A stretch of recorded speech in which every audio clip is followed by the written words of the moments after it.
classy clothes again, another video. Today I've got a nice bright pink. This is Bubblegum from CJP. It is the most beautiful, brightest pink. It's like magenta but nicer, I would say. Absolutely stunning. This set I saw on Instagram, they were all ombre pink, pink bubblegum with a paler pink, and I kind of did my own version. I got some flakes from TNBL called Sugar. They weren't really for this, they were for something else, and then when they came they were completely the wrong colour, but I thought they'll do for these pink ones. They're absolutely beautiful. I've got a massive pot, and I think they were £3, so they weren't really that expensive. They're gorgeous.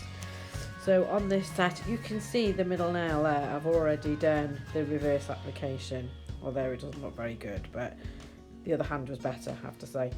And the pink that I used, I've got some NSI, some stuff left, some powder left, and this is purely pink masque. It's really nice actually at this NSI. I think I might get another pot of this. It's lovely. All the CJPs that I had were either too pink or too beige, or just not, or had glitter in. They were just not the right colour, so this is perfect.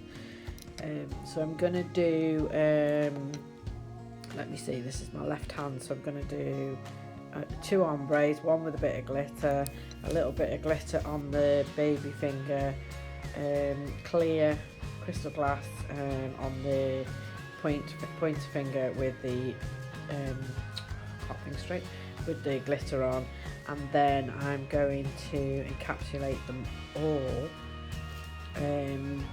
with crystal glass. And then there's a little tiny bit of filing, not much in the video. I like to keep the videos quite short. And then top coat with my blue sky, no white top coat. That's it really on this one. Very short video, just because they get a bit boring. You watch them and they just go on for so long. You just want to see the end product really, don't you? But I enjoyed doing these. I'm going to keep these on for a couple of weeks, although I am painting my kitchen, so I don't know how long they're going to last, to be fair. Hope you're all keeping safe and staying in, and hopefully we might be allowed out next week, who knows. And I'll catch you in my next one. Alright, take care, bye.